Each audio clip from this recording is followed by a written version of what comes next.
The year was 1900, and deep within the misty ridges of the Appalachian Mountains, a logging crew arrived at a stretch of forest no map seemed to fully capture. The men were seasoned lumberjacks, hard, practical men who believed in steel, sweat, and the certainty that any tree could be felled with enough effort. But this forest felt different. The crew was led by Thomas Hale, a quiet foreman with a reputation for getting jobs done no matter the terrain.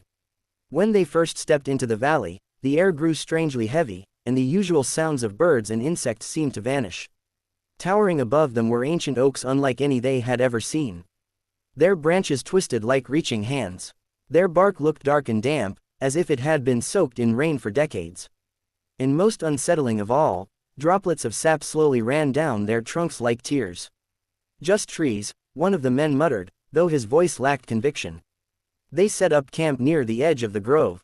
That evening, as the fire crackled and the men ate in silence, an old local named Elias approached from the woods. No one had seen him coming. "You men planning to cut in this valley?" he asked, his voice low and gravelly. Thomas nodded. "That's the job." Elias looked toward the towering oaks, his face tightening. "Those are weeping oaks," he said. "And you'd best leave them standing." A few of the men chuckled, but Elias didn't react. "They ain't like other trees," he continued. "Long before any of us were here, something happened in that grove. Something buried. Those trees grew from it. And they remember." "Remember what?" Thomas asked. Elias didn't answer directly. Instead, he stepped closer, lowering his voice. "Men who cut those trees don't leave the mountain the same way they came." The fire popped loudly, making several of the men flinch. Thomas sighed, clearly unimpressed. "We've heard stories before. This is just another superstition to scare outsiders." Elias studied him for a long moment, then slowly shook his head. "Tomorrow," he said, "when your axes touch those trunks, listen carefully." "Listen to what?" one of the younger workers asked nervously. Elias turned back toward the dark forest. "To what answers back." Without another word, he disappeared into the shadows, leaving the men in uneasy silence. That night, sleep didn't come easy. Some swore they heard faint creaking sounds from the grove, not like wood bending in the wind, but something slower, almost deliberate. And just before dawn, one of the men jolted awake, claiming he heard something whisper his name, from somewhere deep among the weeping oaks. But when the sun rose, the forest stood still and silent. Waiting. Morning came with a pale, reluctant light that barely pierced the thick canopy of the valley.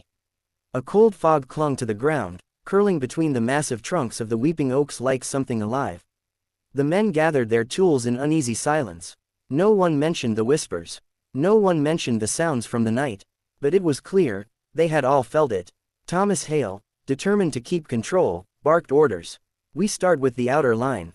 No use wasting daylight." His voice was firm, but there was a tension beneath it now. The first tree stood just at the edge of the grove. Its bark was darker than the rest, wetter, as if it had been crying longer than the others. A young lumberjack named Caleb stepped forward, gripping his axe tightly. "It's just wood," he muttered under his breath, as if convincing himself. He raised the axe high and brought it down hard against the trunk. Thack! The sound echoed unnaturally far, bouncing through the forest like a signal. The men froze. For a moment, nothing happened. Then, a low, hollow creak rolled through the grove. Not from the tree, Caleb struck. From all of them. Every weeping oak seemed to groan at once, their branches swaying despite the still air. "Did you hear that?" someone whispered. "Wind," another said quickly. "Just wind." But there was no wind. Caleb swallowed hard and swung again. Thack! This time, something else followed the strike. A faint sound, so quiet it was almost imagined. A drawn-out, broken whisper. "Stop." Caleb stumbled back, dropping his axe. "You heard that, right? Tell me you heard that." No one answered, because they had. Thomas stepped forward, jaw tight. "Enough. It's nerves. Get back to work." But before anyone could move, a sharp crack split the air. One of the trees deeper in the grove bent suddenly, its massive branch snapping without warning and crashing to the ground with violent force. The men jumped back, shouting. "That tree wasn't touched," someone yelled. Panic began to ripple through the group. Thomas raised his voice. "It's coincidence. Dead wood." Another sound cut him off. Not a crack, not a creak, a voice, clearer this time. "Leave." It came from deeper within the grove, echoing softly between the trees. The fog seemed to thicken, swallowing the spaces between trunks until the forest looked endless, and watching. One of the older men, Jacob, shook his head slowly. "We shouldn't be here," he said. "That old man warned us." Thomas hesitated. For the first time, doubt flickered across his face. But before he could speak, Caleb screamed. The men spun around. Caleb was on the ground, clutching his leg. His face had gone pale with terror.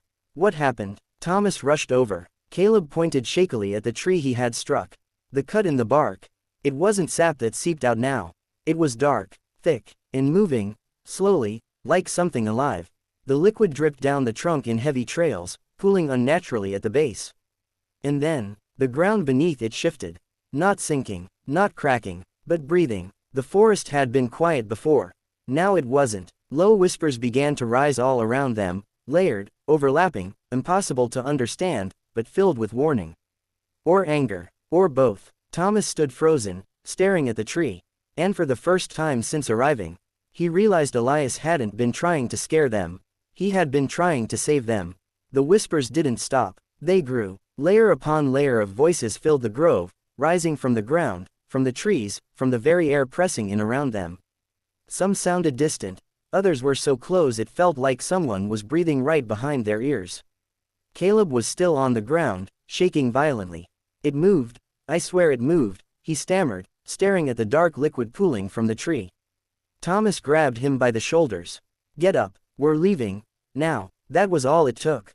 The crew didn't argue anymore. Axes were dropped, equipment abandoned. The job no longer mattered.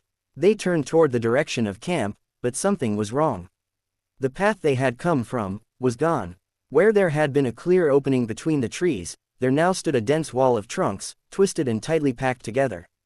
The weeping oaks had shifted, closing in around them like a cage. "That's not possible," Jacob whispered, backing away. A deep groaning sound rolled through the forest again. This time, it felt closer. Heavier. Alive. Branches began to creak and bend, slowly lowering as if reaching toward the men. The fog thickened further, swallowing the light until everything was dim and gray. "Stay together," Thomas shouted. "We move straight, don't stop." They pushed forward, forcing their way between the trees. Every step felt wrong, like walking through a place that didn't want them there. Then the forest started changing. The bark of the trees shifted. At first, it looked like patterns, then shapes, then unmistakable forms, faces, stretched and twisted, barely visible beneath the surface of the wood. Eyes hollow, mouths open as if caught mid-scream. One of the men gagged. "Dear God," a whisper brushed past Thomas's ear. "Still here." He spun around, but no one was behind him. Suddenly, a loud crash echoed from the back of the group. They turned just in time to see one of the men, Harris, being dragged backward. Not by a person, by the ground itself. The soil beneath him had split open, dark roots twisting up like hands, wrapping around his legs and pulling him down. "Hold on." Jacob lunged forward, grabbing Harris' arm. For a moment, it seemed he might pull him free. Then the roots tightened. Harris let out a scream that cut through the entire forest, and was suddenly silenced as he was yanked beneath the earth. The ground closed over him instantly. No trace, no disturbance, just stillness. The whispers grew louder. The men staggered back in horror. "No, no, we're not staying here," Caleb cried, limping forward. "We have to get out." Thomas's voice was no longer steady. "Run." They broke. What little order they had left vanished as they ran blindly through the shifting forest. Branches clawed at them, roots twisted underfoot, and the whispers turned into something clearer, something furious. "You cut, you woke, you stay." One by one, the men began to lose sight of each other, swallowed by the fog and the towering oaks. Thomas ran harder than he ever had in his life, heart pounding, breath ragged. Then suddenly, he burst through the trees, and stumbled into the camp clearing. The fire pit, the tents, everything exactly where they had left it. But something was wrong. The camp looked old. The canvas of the tents was torn and faded. The tools left behind were rusted, as if years had passed in only moments. Thomas turned slowly, dread creeping in. The forest behind him stood silent again, still, watching, and from deep within the grove, a single, low whisper drifted out. "You came back." Thomas's blood ran cold, because he hadn't. He had never left. Thomas stumbled backward, his boots crunching against dry, brittle earth that hadn't looked that way hours ago. This This isn't right, he whispered. The camp was theirs, but not as they left it. The fire pit was filled with cold ash, long undisturbed. Their food supplies had rotted. Metal tools were eaten through with rust, as if seasons, no, years, had passed in the blink of an eye. Caleb, Thomas called out. No answer. The silence pressed in, heavier than anything he had felt inside the grove. Then, a soft sound behind him. Footsteps. Slow. Dragging. Thomas turned sharply. At the edge of the clearing, just where the forest began again, a figure stood between the trees. It was Caleb, or what was left of him. His clothes were the same, but worn and stained dark. His posture was wrong, slumped, unnatural. And his face looked aged, not by years, but by something far worse. Caleb, Thomas said cautiously. The figure didn't respond right away. Then, slowly, it lifted its head. Its eyes were hollow, not empty, but filled with something deep and shifting, like the same dark liquid that bled from the trees. You shouldn't have run, Caleb said. His voice wasn't just his own. It echoed, layered with others. Thomas stepped back. What happened to you? Caleb took a slow step forward. The forest doesn't let you leave, he said. It only lets you change. A cold wind moved through the clearing, though moments ago, the air had been still. The trees at the edge of the camp creaked softly, as if listening. Thomas shook his head, gripping the handle of a rusted axe lying nearby. No, we're leaving. There has to be a way out. Caleb tilted his head, unnaturally. There was, he replied. Before the first cut, the ground beneath Thomas's feet shifted slightly. He froze. You felt it, didn't you? Caleb continued, his voice growing softer, almost sympathetic. When the axe hit the tree, something woke up. Thomas remembered the sound, not just the strike, but what came after. That deep, hollow response from the entire grove. They're not trees, Caleb whispered. They're roots. Roots of what? Thomas demanded. For a moment, Caleb didn't answer. Then he raised a trembling hand and pointed toward the forest. Go back, he said. Look where it began. The fog started rolling in again, creeping across the clearing. And with it, the whispers returned, faint at first, then building. Thomas's grip tightened on the axe. Every instinct told him to run. But something stronger, something heavier, pulled at his mind. The need to know. What happened here? He asked. Caleb's expression twisted, almost like he was in pain. Long before us, men came here too, he said. Not to cut trees, but to bury something they couldn't destroy.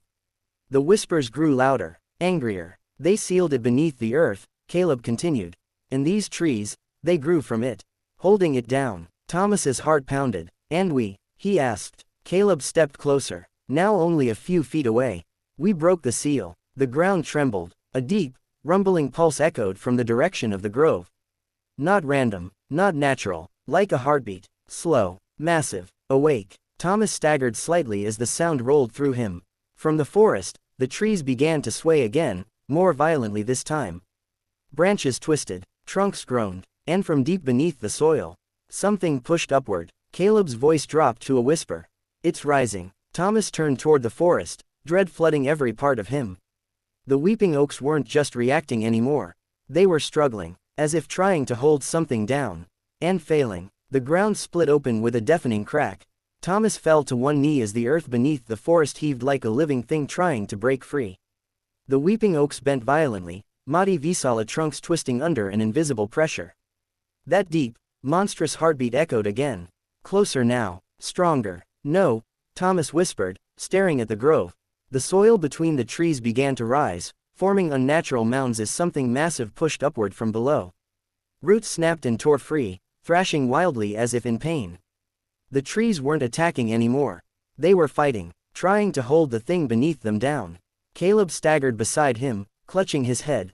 It was never the trees we should have feared, he groaned. They were the only thing keeping it buried. A massive rupture tore through the center of the grove. The earth collapsed inward, then bulged upward violently. And from that darkness, something emerged. Not fully, not clearly, but enough. A shape too large to understand. Moving beneath the surface and through the broken roots. Its presence alone twisted the air, warping the forest around it. The whispers were no longer whispers. They became screams. Thousands of voices, layered together in terror and rage. Seal it. Don't let it rise. Stay. Thomas clamped his hands over his ears, but the sound wasn't just outside, it was inside his head. "What do we do?" he shouted. Caleb looked at him, eyes trembling. For a moment, something human returned to his expression. "There's only one way," he said. Thomas already knew the answer before he spoke it. "The trees," he said slowly. Caleb nodded weakly. "They're the seal. Every root, every trunk, they hold it together." Another violent tremor shook the ground. One of the largest oaks snapped, crashing down as the earth beneath it gave way. A low, inhuman sound rose from below. Not a roar, not a voice, something far older, and far worse. "It's breaking through," Thomas shouted. Caleb grabbed his arm. "If it gets out, it won't stop here." The realization hit Thomas like a blow. This wasn't just about them anymore. It was never just about them. He looked at the fallen tools scattered around the camp, rusted, broken, but still usable. Axes, blades, fire. "They cut them down," Thomas muttered. Caleb stared at him in confusion. "What? Those men who buried it," Thomas said, thinking aloud. "They didn't just plant the trees, they fed them.